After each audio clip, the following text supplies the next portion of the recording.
네, 오늘 이제 산상수훈이 거의 이제 막바지에 도달했습니다. 네, 오늘 이제 이 본문은 오늘 본문은 이제 예수님께서 하나님 나라의 시민으로 구체적으로 이 세상에서 어떻게 살 것이냐라고 하는 그 삶의 어떠한 그 노하우를 얘기하시는 것 중에 맨 마지막 이제 이야기입니다. 그동안에 우리가 무슨 얘기를 이제 쭉 했는지 여러분들 기억하세요? 기억이 잘 안 되죠? 그럴 줄 알고 제가 여기다 하나 가져왔습니다. 자, 여기 보면 우리가 그 앞부분에 그 팔복이나 이제 그거는 이제 빼고 그다음에 다음에 해야 될 이제 구하라 찾으라 문을 두드리라 이것은 이제 빼고 요 앞에 아까 얘기했던 이 삶의 현장에서 어떻게 살아내야 될 것이냐라고 하는 하나님의 백성으로서 이제 그것을 이렇게 한번 정리를 해봤어요. 그래서 이제 여기 보면 율법을 넘어서는 하나님 나라의 법에 대한 얘기가 되면서 살인하지 말라고 모세가 그렇게 얘기했는데 나에게는 살인의 문제가 아니다 하면서 이렇게 하나, 둘, 셋, 넷, 5개를 얘기를 하셨어요. 그래서 바리새파 사람보다 더 의로운 삶이 무엇이냐라고 하는 얘기를 이렇게 5가지로 얘기를 하셨거든요.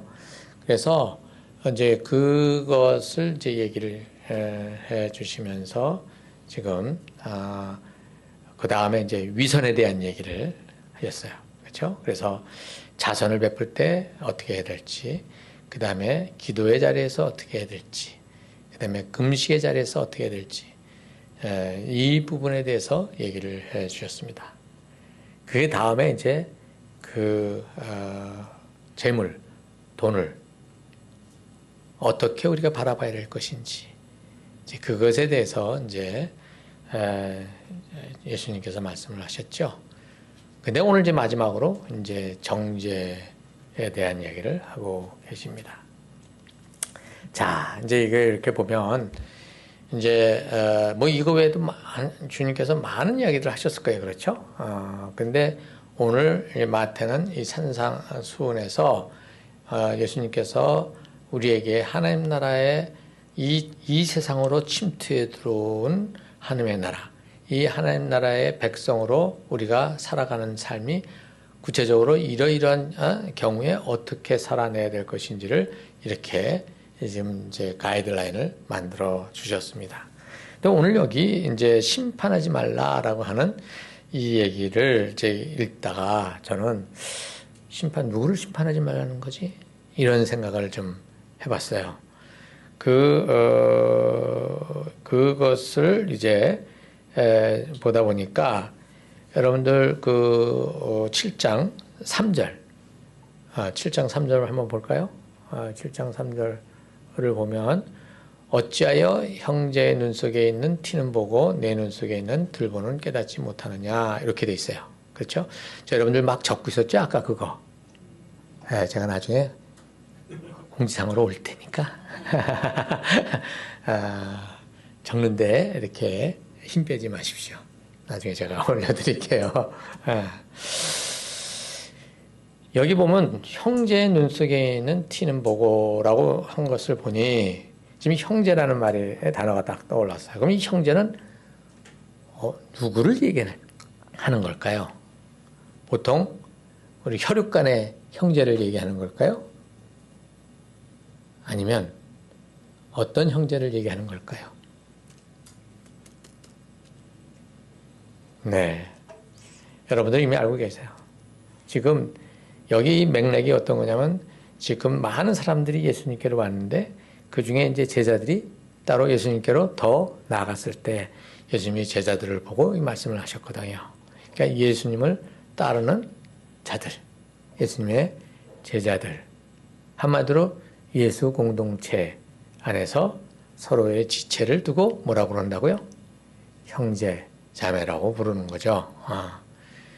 그렇다면 지금 이 비판에 대한 얘기는 지금 어디에다가 한정을 둔 거예요? 일단은 바로 이 공동체 안에 한정을 두고 있는 것이죠. 자, 그러면 요거를 갖다가 다시 원래 아웃라인으로 돌아가 주실래요? 예. 여기서 보면 그래서 제가 여기 맨 마지막에 형제에 대한 얘기, 결국은 우리 공동체, 교회 공동체 안에 대한 얘기를 하고 있다면 혹시 위에 또 이렇게 되어 있는 데가 어디 있는가 하고 찾아봤어요. 찾아봤더니만 바로 5장 21절, 26절에 보면 어떻게 되어 있느냐면 이제 23절, 5장 23절 한번 보실래요, 여러분들? 열어보십시오. 보면 거기에 이렇게 되어 있어요. 앞부분에 22절에도 그렇게 되어 있고, 왜냐면 형제에게 성내거나 그 다음에 얼간이라고 그러거나 라가라고 그러거나 아니면 바보라고 그러는 사람들에 대해서 그렇게 하지 말라고 얘기를 하시거든요. 자, 여기서 형제라는 말을 썼어요. 그렇다면 지금 여기에 지금 첫 시작에 이 세상에서 살아가는 삶의 어떤 케이스를 두고 얘기할 때 첫 부분에 형제에 관한 얘기를 했어요. 그죠? 형제. 이 지체 안에서 서로가 어떻게 해요? 화내지 말고 얼간이라고 부르지 말고 바보라고 부르지 마라. 한마디로 뭐냐면 상대방을 인격살인하지 말라는 거죠. 다른 사람의 인격을 무시하지 말라는 얘기를 한 거죠. 자, 그것과 지금 오늘 우리가 보는 7장 1절에서 6절 뭐예요? 다른 사람을 정죄하지 마라, 비판하지 마라. 그거하고 뭔가 이렇게 맥락이 이렇게 비슷하지 않습니까? 그렇죠? 이것이 예수님께서 이 세상에 하나님 나라가 들어왔을 때에 어떠한 삶을 우리가 살아야 되느냐라고 했을 때 먼저 예수를 따르는 공동체 안에서, 그 다음에 마지막에 예수를 따르는 공동체 안에서 이렇게 둘을 앞뒤로 놔두고 그 가운데에 지금 여러 가지 케이스들을 갖다가 또 이렇게 놓은 것이죠. 그러면 여기서 심판하거나 그 다음에 남을 무시하거나 하는 그것의 어떤 이슈들이, 아젠다가 무엇일까요? 바로 가운데에 있는 여러 가지 것들 있죠. 뭐 간음의 문제, 이혼의 문제, 그 다음에 맹세에 대한 문제, 그 다음에 뭐 악한 사람들이 어떻게 해요? 우리를 갖다 더 달라고, 더 오리를 가라 그러면 십리를 가라고 막 이런 얘기가 나오지 않습니까? 그렇죠? 그러한 요구에 대해서, 그 다음에 바로 위선에 대해서, 그 다음에 재물에 대해서 이 부분에 대해서 우리가 어떻게 살아야 되는지를 쭉 말씀하셨어요. 그 말씀하신 것을 우리 공동체 안에서 각자가 실천하고 살아가는데 문제는 뭐가 문제냐면 누구나가 다 그렇게 살아가지 못한다는 거죠. 어떤 사람은 앞으로 쭉 나가는 사람들도 있겠고, 어떤 사람은 지지부진한 사람도 있고, 어떤 사람은 아예 건드리지도 못하는 사람들도 있을 거란 말이죠. 그것을 보고 내가 왜 저렇게 살아? 왜 저 모양이 안 돼? 왜 저렇게 돼?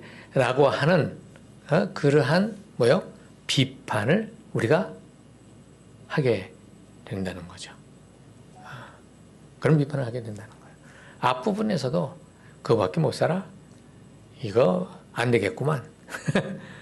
그러면서 무시해버리거나 그런 식의 태도를 가지는 것이 뭐냐면 안 된다는 얘기를 갖다가 지금 위에 아래 이렇게 시작과 마지막에 이렇게 두고 가운데에 있는 케이스들을 가지고 이제 예수님이 말씀을 하신 거라는 거죠. 그렇게 되니까 이게 심판한다, 정죄한다라고 하는 게 뭔지 좀, 좀 감이 잡히더라고요. 그래서 이제 그러한 이제 맥락을 두고 오늘 이제 여기에 있는 말씀을 우리가 조금 더 들어가 보도록 하겠습니다.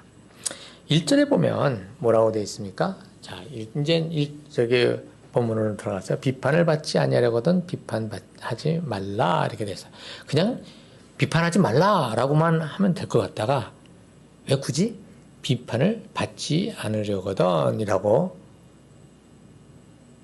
예수님께서는 하셨을까? 이제 그것을 이제 우리가 생각해 보게 되면 비판을 받지 않는다면 누구한테서 비판을 받지 않는 걸까요? 누구한테 비판을 받지 않는 걸까요? 여기 2절을 보면 너희가 비판하는 비판으로 너희가 비판을 받을 것이요 너희가 헤아리는 그 헤아림으로 너희가 헤아림을 받을 것이다 이렇게 되어 있습니다. 여기도 지금 뭐 어떻게 되어 있습니까? 누가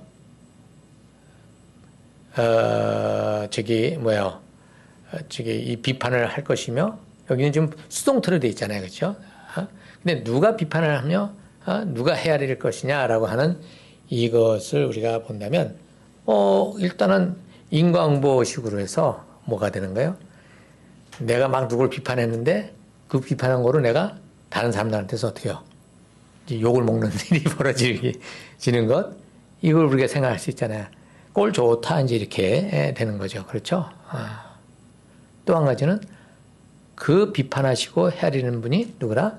바로 하나님이시라는 걸 우리가 볼 수가 있는 거죠.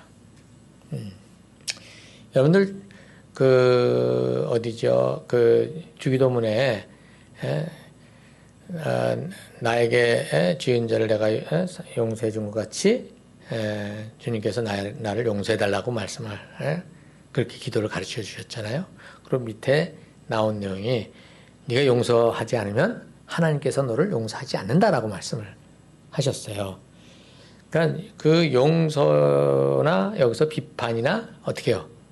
하나님이 헤아리시고 하나님이 비판한다 이렇게 우리가 볼 수가 또 있는 거죠. 그렇죠? 예. 자, 이제 여기 이렇게 이제 볼 때에 결국은 내가 비판을 하다가 비판의 대상이 돼 버리는 것에 대해서 지금 얘기를 하고 있습니다. 그러니까 네가 비판을 받지 아니하거든 비판하지 말라. 왜냐하면 너희가 비판하는 그 비판으로 너희가 비판을 받을 것이요 너희가 헤아리는 그 헤아림으로 너희가 헤아림을 받을 것이기 때문이다. 이렇게 되는 겁니다. 이제 이유를 예수님께서 설명하신 거예요. 그것이 다른 사람에게서 그런 비판받을 일이 생기거나 아니면 하나님께서 그것을 비판하시거나 그러한 비판받는 자리가 반드시 너에게 생길 것이기 때문에 네가 함부로 비판하는 일이 없도록 하라 이렇게 예수님께서 말씀을 하신 거죠. 그러면 예수님께서 지금 2절에서 비판을 받을 것에 대한 이야기를 하시는 비판하는 그 비판으로 너희가 비판을 받는다라고 하는 그것이 구체적으로 어떻게 되는지를 갖다가 3절, 4절에서 지금 설명을 해주고 있는 겁니다. 자, 3절에서 보면 어찌하여 형제의 눈 속에 있는 티는 보고 내 눈 속에 있는 들보는 깨닫지 못하느냐. 여기서는 티하고 그 다음에 들보가 나오죠. 여러분들 들보가 뭔지 아시잖아요. 그렇죠? 들보가. 그래도 여기 모르는 사람이 혹시나 있을 것 같아서 그림을 하나 가져왔어요. 제가 이게 대들보라고 쓴 게 들보를 얘기하는 거다. 여기에 이 대들보는 이제 이거 받치고 있는 거죠. 근데 여기서 무슨 큰 다른 얘기를 하는 게 아니라 이 대들보가 무지 크잖아요. 그렇죠? 이 들보하고 티에하고 비교가 할 수 있습니까? 비교할 수 없을 정도로 완전히 뭐냐면은 다르잖아요. 그렇죠? 근데 내 눈 속에 있는 들보, 다른 사람에게 있는 티, 이것을 완전히 예수님께서 이제 대조를 시키신 거죠. 그렇죠? 그렇다면 이 내 눈 속에 있는 들보는 과연 뭘 얘기하는 걸까? 아까 우리가 그 여러 가지 그 어떤 케이스 스타디를 했어요. 그렇죠? 그런 여러 가지 정황들 속에서 아까도 지금 말씀드렸지만 누구는 그것을 잘할 수 있지만 누구는 못하는, 어떤 사람은 서투를 수도 있고 어떤 사람은 아주 프로페셔널하게 그것을 잘 해나갈 수 있는 사람이 있는가 하면 어떤 사람은 지지부진한 사람도 있고 그 속도가 다 다르단 말이죠. 그런데 그것을 이제 못하는 사람들, 그 못하는 사람의 그 약점을 가지고 나는 그것을 다 잘하고 있다고 여기고 어떻게 하냐면 그것에 대해서 비판하는 그러한 태도를 얘기를 하는데, 실상 예수님께서는 무슨 얘기를 하냐면 네가 다 잘하고 있는 것 같지만 네 앞에 너는 네가 보고 인식해야 될 아주 심각한 문제가 있다는 거죠. 그거는 대들보처럼 뭐예요? 커. 그래서 다 어떻게 해요? 뭐가 문제인지를 알 수 있을 정도예요. 다 알 수 있을 정도야. 자기가 봐도 볼 수 있는 거야. 자기 속에 조그만 티가 아니라 요새 저 이제 이렇게 있으면 안에 뭐가 왔다 갔다 하는 게 그 비문증이라고 그러는데 그 정도가 아니라 진짜 내 안에 대들보가 들어갈 수 없잖아요. 그렇죠? 그것은 무엇을 얘기하면 내가 직면하고 있는 나의 아주 심각한 문제를 얘기를 하는 거예요. 근데 그것을 인식하지 못하거나 아니면 인식을 하더라도 인정을 하지 않는 거죠. 없다고 부인을 해버리는 그러한 태도가 바로 그 내 눈 안에 들어와 있는 들보라는 거죠. 여기 보면 뭐라 그러냐면 내 눈 속에는 들보가 있는데 어떻게 해서 내 눈 속에 있는 들보를 보지 못하느냐, 깨닫지 못하느냐, 이렇게 예수님께서 말씀을 하시거든요. 그러니까 이거는 마땅히 뭐예요? 볼 수 있어야 되고 또 내가 인정해야만 하는 건데 그거를 어떻게 해요? 인식을 못하거나 아니면 내가 보지 못한다는 거죠. 그러면 왜 그럴까요? 어떻게 해서 그런 일이 벌어질까요? 왜 그런 것 같아요? 교만해서. 네, 교만해서. 그것을 더 이제 다른 말로 얘기하면 내가 삶의 주인이 되어버렸기 때문에. 내 삶의 주인. 옆에서 누가 얘기를 해주지 않습니까? 뭐 배우자가 얘기해주던 다른 사람이 얘기해주던 이 공동체 안에서 누군가가 그것을 이제 조심스럽게 얘기를 해주면 그것을 듣는 순간 뭐가 돼요? 기분이 확 잡쳐버리는 거죠. 그러면서 저 사람이 나를 어떻게 싫어한다. 또 나를 우습게 여긴다. 그러니까 어디로 가버리는 거예요? 그것을 자기를 돌아볼 수 있는 성찰의 자리로 가지고 가지 않고 무엇으로 가는 거예요? 다 다른 사람, 그 사람이 지금 잘못 보고 있는 거야. 그 사람은 나를 우습게 여기는 거야. 이런 식으로 어떻게 해요? 그것을 남 탓으로 돌려버리게 되는 거죠. 그 사람은 자기 성찰을 하지 못하는 거죠.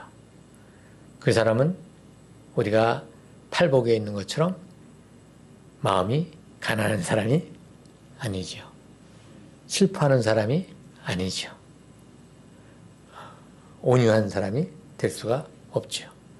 그 사람은 아마도 의에 굶주리지 않은 사람이에요. 그 사람은 아마도 그 의를 어떻게 해요? 실행해 보려고 애를 써보는 사람은 아닐까요? 결국은 자기가 중심이 되어 버렸기 때문에 모든 것이 자기 중심으로 다 어떻게 해요? 난도질을 하게 되는 경우가 많은 거죠. 예수님께서는 이 예수님을 따르는 이 신앙 공동체의 가장 뭐예요? 이 공동체를 망가뜨리는 가장 그 암적인 존재를 바로 이것으로 보신 거예요. 그래서 여러분들 한백성 성사학당에서 요한복음 할 때 13장에서부터 17장까지 예수님께서 계속 뭐를 강조하셨죠? 내가 너희를 사랑한 것 같이 너희도 서로 사랑하라. 그 사랑한다는 것은 결국은 남의 허물을 어떻게 해요? 내가 정죄하고 그것을 비난하는 게 아니라 어떻게 하라고 했어요? 그것을 품어내는 자리를 가져라. 그것이 예수를 따르는 예수 공동체, 제자 공동체가 건강하고 견고하게 서가는 길이라는 것을 주님께서 요한복음에서도 얘기를 하셨어요. 근데 지금 여기서도 지금 맨 앞부분에서 사람을 무시하지 말라라고 하셨던 것처럼 또 이 뒷부분에서는 그것을 비판하지 말라. 정죄하지 말라. 네 안에 있는 그 들보를 먼저 봐라. 얘기를 하시는 겁니다. 여기 지금 그러면 여기에 어떻게 하면 이것을 우리가 극복할 수 있을까라고 하는 얘기가 5절에 나와 있습니다. 5절에 나와 있는 이 얘기는 여기에 뭐라고 했어요? 외식하는 자야? 5절에 여기는 저기 외식하는 자야 이렇게 돼 있잖아요. 위선자를 얘기하는 거죠. 그렇죠? 위선자. 지금 자기 눈 속에 들보가 있는데도 그것을 인정하지 않는 사람. 그러면서 자기는 아무런 문제가 없어서 다른 사람의 그 티를 빼려고 하는 그 사람.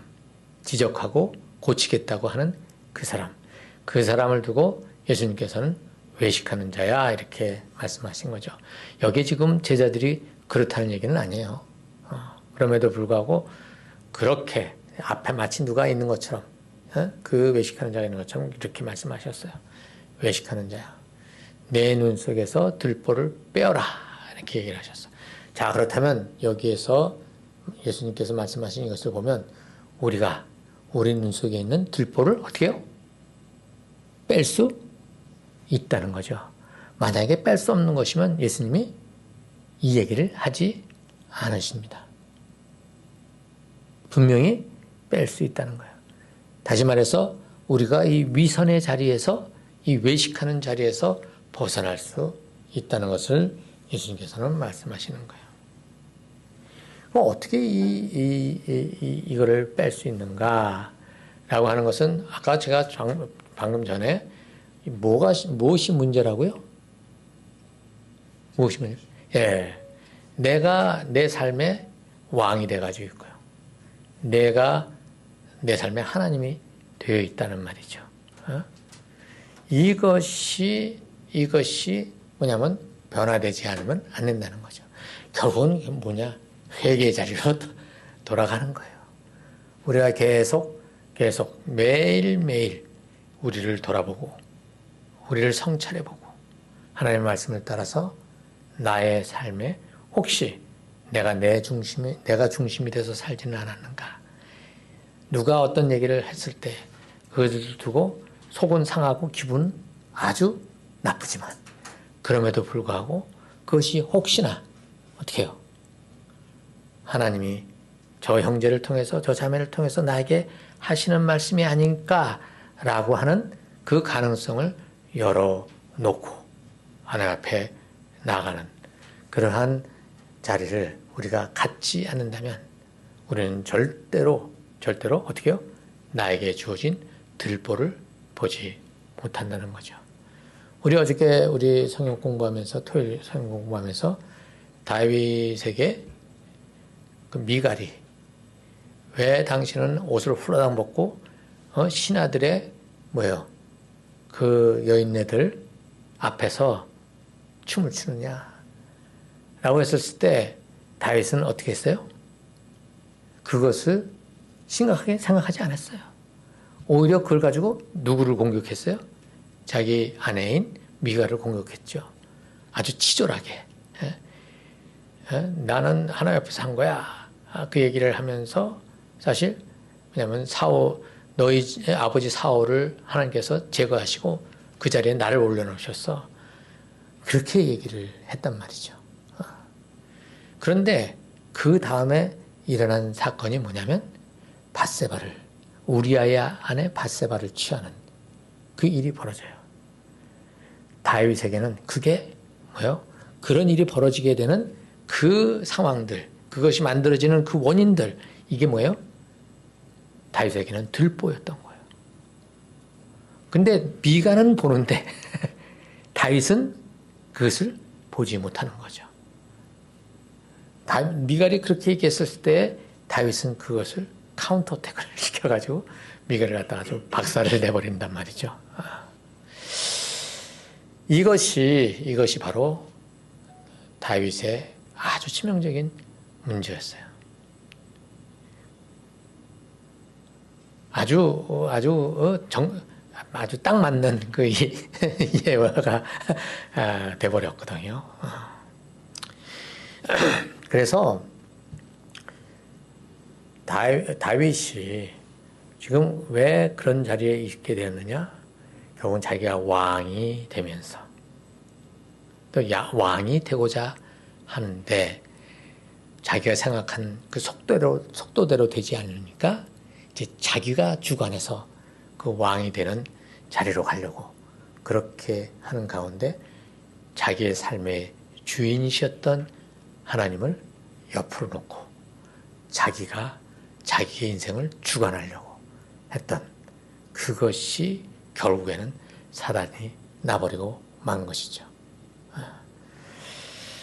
그런 면에 있어서 안타까워요. 다윗이. 참 그때 어렵고 힘들 때에 가졌던 그 겸비한 마음을 지속적으로 가지고 있었다면, 그리고 그 당시에 부하들의 얘기를 굉장히 기울여 들었던 그러한 아둘람 공동체였거든요. 근데 그게 어디든지 사라져버리고 이제 맨 정상에 자기만 남아 있었던 거예요. 듣는 귀가 사라져버린 것이죠. 예수님께서 가끔 가다가 말씀하시네요. 귀 있는 자는 들을지어다. 귀 있는 자는 들을지어다. 그게 바로 이것을 얘기하는 거예요. 남의 이야기를 들을 그러한 겸손한 마음을 가지라는 거죠. 그것은 내가 내 인생의 주인이 되면 절대로 가능하지 않은 거예요. 그래서 혹시나 누군가가 여러분들에게 뭔가 싫은 말을 했다고 했었을 때 그것이 기분 나쁘고 속이 상하고 한 대 그냥 쥐어박고 싶은 그런 마음이 든다 할지라도 뒤로 한 발짝 뒤로 물러나서 다시 한번 그것을 생각해 보십시오. 혹시나 내가 보지 못하고 있는 것이 있을까? 무조건 그걸 듣고 그냥 회개 자리로 가라는 얘기 아니에요. 살펴보라는 거예요. 살펴보라는 거예요. 그러한 태도가 굉장히 중요하다. 근데 이것은 결국은 혼자서는 할 수가 없어요. 공동체 안에서 이루어질 수 있는 거예요. 공동체 안에서. 자, 이제 이렇게 이제 되면 다른 사람의 눈에 있는 티, 그거를 뺄 수 있는 자격이 된다는 거죠. 자격이 된다. 왜 자격이 되느냐? 내 안에 있는 그 들보를 봐서 그것을 빼는 그러한 조치를 취했으니 자기가 얼마나 어떤 거예요? 한심한 잔지 알게 됐잖아요. 그렇죠? 그러면 저 다른 사람에 있는 작은 티도 마음대로 자기가 판단하지 않는 거죠. 뭐가 되는 거예요? 그 아까 팔복에서 나온 것처럼 뭐가 되는 거예요? 온유한 자가 돼서 그 온유한 마음으로 그 상대방에게 다가갈 수 있는 것이죠. 여기서는 그 어떤 그러한 재능을 얘기하고 있는 것이 아니라 태도를 얘기하고 있는 거예요. 태도를 얘기하고 있는 거예요. 여기에 지금 예수님께서 이러한 태도를 가질 때야 비로소 이 공동체가 어떻게 해요? 갈라지지 아니하고 금이 가지 아니하고 오히려 더 견고한 자리로 갈 수 있다라고 말씀을 하시는 거죠. 그런데 이제 6절이 좀 갑자기 무슨 소리야? 라는 생각이 듭니다. 그래서 어떤 번역본에는 이걸 갖다가 아예 따로 이렇게 뭐라 그럴까 페리코페라고 해서 저거는 다른 어떤 그 데서 가지고 에피소드야. 여기다 딱 집어넣었다고 그렇게 얘기해서 이걸 완전히 다른 에피소드로 보는 경우도 있거든요. 뭐 그럴 수도 있겠어요. 그러나 이것을 쓴 저자로서는 그걸 왜 여기다가 꼭 집어넣었을까? 그것도 또 한 문장이야. 그리고 그 다음에는 완전히 또 이제 다른 이제 이야기를 하기 시작하거든요. 그러면 이 6절은 그냥 갑자기 튀어나온 그러한 돌연변이가 아니라 위에 있는 것과 연결해서 읽어볼 수 있지 않을까? 한번 우리가 생각해 보는 거죠.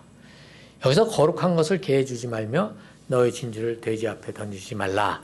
그들이 그것을 발로 밟고 돌이켜 너희를 찢어 상하게 할까 염려하라. 이렇게 돼 있어요. 자, 우리는 이것을 어떻게 적용합니까? 내가 누군가에게 조언을 하거나 어떻게 해요? 복음을 전하거나 근데 안 들어먹어. 그러면 너는 꽝이다. 그리고 손 탈탁 털고 발에 먼지를 털어버리고 이제 떠나는 어떤 그러한 생각을 하게 되지 않습니까? 그 틀린 것은 아니겠죠. 그런데 지금 위에서 얘기한 것을 보면 내가 내 눈에 있는 들보를 빼내고 어떻게 해요? 그 다음에 그 문제를 보았어요. 그렇죠? 다른 사람의 문제를 봤어. 그래서 그 문제를 어떻게 해요? 내가 참 겸손한 마음으로 다가가서 이야기를 하는데 그것을 듣지 않는 경우가 생긴다는 거죠. 그러면 그것을 계속 거기다가 두고 강요하지 말라는 거예요. 강요하지 말라는 거죠. 어떻게 하라는 거예요? 멈추라는 거예요. 그럼 이게 멈추면 너는 이제 끝났어. 너는 하나님의 저주 가운데 있을 거야. 지금 이 얘기를 하려는 게 아닙니다. 기다리라는 거죠. 기다리라는 거예요. 그리고 그를 위해서 기도해야 되는 거죠. 그가 개돼지같이 이 좋은 것들을 갖다가 거부하고 물어뜯는 그러한 태도를 가지지 않도록 멈추라는 거죠. 멈추고 그것을 어떻게 하냐면 기다리라는 겁니다. 여러분들 그 다음 나오는 7절이 뭡니까? 구하여라. 그럼 하나님께서 너에게 주실 것이다. 찾아라. 그리하면 너희가 찾을 것이다. 문을 두드려라. 그리하면 하나님께서 너희에게 열어주실 것이다. 이게 왜 이렇게 연결해서 나올까요? 지금 5절과도 연결돼서 우리가 볼 수 있다는 것이죠. 버려버리고 이제 신경 끄고 너는 너 갈 길로 가라 던져버리는 게 아니라 어떻게 해요? 계속 그를 위해서 어떻게 하는 거죠? 기도하라는 거죠. 기도하라는 거죠. 이게 공동체 안에 있는 하나됨의 자리를 하는 겁니다. 이제 말씀을 마무리하도록 하겠습니다. 우리는 우리에게 무슨 지적을 하게 되면 굉장히 힘든 경우가 되고 자존심이 상하고 감히 나에게 이런 생각을 하게 될 경우가 참 많아요. 그렇죠? 저도 똑같았어요. 뭐 지금도 마찬가지예요. 근데 그 들보를 빼는 거가 있죠. 쉬워요? 들보를 사라지게 하는 게 이것은 결국은 내 앞에 놓여 있는 나의 심각한 문제거든요. 이 문제를 완전히 제거하는 그 자리에 언제나 그게 가능할까요? 주님 오실 때나 가능하죠. 우리는 이게 불가능해요. 예수님께서 지금 이 얘기를 하실 때 이걸 딱 들으면 어떻게 해요? 우리는 이게 돼야 된다고 생각하고 막 또 그거를 가지고 간단 말이죠. 근데 갈 때마다 우리는 좌절해. 남 생각할 겨를가 없어. 나만 고민해야 돼. 이렇게 되어버리지 않습니까? 그래서 우리는 다시 어디로 가요? 팔방으로 가는 거예요. 다시 팔방으로 가는 거예요. 이게 사실은 그 들보를 없애려고 하는 그것은 뭐냐면 내가 그 하나님이 우리에게 말씀하셨던 그 하나님의 의를 어떻게 실현해 보려고 애를 쓰는 거 아닙니까? 근데 어떤 때는 조금 되는 것 같다가 안 되는 것 같다가 이렇게 여러 가지 고통, 힘든 상황들이 많아요. 그럼 주저앉으라는 게 아니에요. 다시 하나님 앞에 가서 어떻게 하는 거예요? 엎드리는 거죠. 하나님께서는 그럴 때에 이미 하나님 나라는 너의 것이다. 걱정하지 마. 내가 너와 함께 있어. 이 나라는 너의 것이야. 이렇게 격려를 하시면서 계속해서 우리의 목마른 상태를 계속 어떻게 해요? 계속해서 그 목마르지 아니하도록 채워가시는 그러한 경험들을 우리가 하게 하신다는 겁니다. 그래서 사실 앞부분에 제가 산상수훈의 맨 앞에 있는 팔복이 이 전체를 가지고 가기 위한 가장 파운데이션이다라고 제가 말씀을 드린 게 여기까지 그 이유예요. 여기에 나오는 모든 어떤 해야 될 어떤 행위들 그것을 두고 하나님께서는 뭐라 하냐면 내가 거룩하니 너희도 거룩하라. 이 엄청난 얘기를 해 주셨어요. 근데 우리가 하나님의 거룩한 그 자리에 우리가 도달할 수가 없습니다. 이미 그것은 하나님도 알고 계셔. 알고 계시는 거예요. 우리가 그 한계를 경험하고 다시 하나님 앞에 엎드려가는 그 삶을 우리 주님께서는 기뻐하신다는 거죠. 그래서 우리가 비록 지금 현재 완전히 제거하지는 않았다 할지라도 내가 가지고 있는 문제가 무엇인지 그것을 알게 되면서 우리는 팔복에 있는 그러한 우리의 삶의 태도를 가지게 되는 거예요. 그렇게 가지게 될 때에 그것으로 우리는 다른 사람의 그 문제를 어떻게 해요? 도와줄 수 있다는 거죠. 그러면 그 사람은 내가 공격받는다고 생각하지 아니하고 저 사람이 나에게 정말 사랑으로 다가오는 거라는 것을 알게 될 때 그것을 열 수가 있는 거거든요. 이게 복음입니다. 이게 좋은 소식이에요. 우리에게 가능성이 있다. 하나님은 여전히 우리를 어떻게 해요? 붙들고 계시고 또 격려하고 계시고 끝까지 우리와 함께 가신다. 그러니 어떻게? 그래서 우리에게 주어진 이 하나님 나라의 특권을 어떻게 계속해서 빌드업 시켜 나가라. 이게 이제 오늘 여기까지 온 내용 중에 이제 마지막 이제 케이스 스타디를 여러분들과 같이 나눴습니다. 같이 기도하겠습니다.